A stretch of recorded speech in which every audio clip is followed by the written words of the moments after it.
Hello guys, আজকে নতুন আরেকটা গিজারের প্রবলেম নিয়ে চলে এসেছি। কমপ্লেন হচ্ছে যে পাওয়ারের লাইটটা জ্বলছে আর হিটিংয়ের লাইটটা জ্বলছে না। এটাই কমপ্লেন ছিল, সেই জন্য গিয়েছিলাম। আমিও গিয়ে কিন্তু তাই দেখতে পেলাম যে পাওয়ারের লাইটটা জ্বলছিল আর হিটিংয়ের লাইটটা কিন্তু জ্বলছিল না।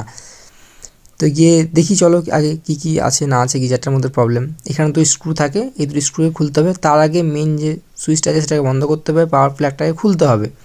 তারপর ওই দুটো যে স্ক্রু আছে, দুটো স্ক্রুকে খুলতে হবে স্ক্রুড্রাইভার করে। তারপর এই কভারটাকে সাবধানের সঙ্গে খুলতে হবে, লকের মধ্যে থাকে। খোলার সঙ্গে সঙ্গে যেটা দেখলাম, বাপ রে, সব এগুলো পিঁপড়ের কেরামতি। পিঁপড়েতে সব থার্মোকলটাকে খেয়ে খেয়ে খেয়ে খেয়ে ফেলে ফেলে মেশিনটাকে খারাপ করে দিয়েছে।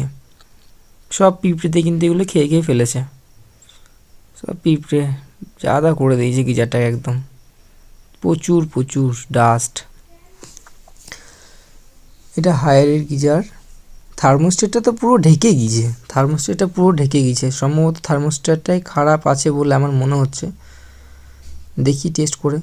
একদম ভেতর পর্যন্ত থার্মোস্টেট তো আছে, এই সাথে একদম ভেতর পর্যন্ত অনেক থার্মোকল কিন্তু কেটে ফেলেছে মেশিনটাতে অলরেডি। প্রচুর প্রচুর বেরোলো, অনেকটাই বেরিয়েছে।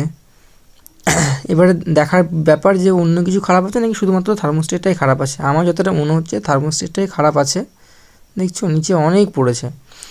এই দেখো পিঁপড়ে, এদেরই সব কেরামতি, এদের জন্যই যত যা হয়েছে।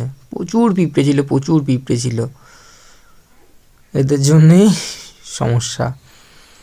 আমরা গিজারটাকে সব কিছু খুলে দেখলাম ভালো করে। এখন কিন্তু গিজারটা ঠিক হয়ে গেছে, শুধুমাত্র থার্মোস্টেটটাই খারাপ ছিল, বাকি সব ঠিক আছে। এখন কিন্তু মেশিনটা ঠিকমতো ওয়ার্ক করছে, আর কোনো সমস্যা নেই। এরকম ইম্পর্টেন্ট ভিডিও পেতে গেলে আমার চ্যানেলটাকে সাবস্ক্রাইব করে রেখো। Thank you.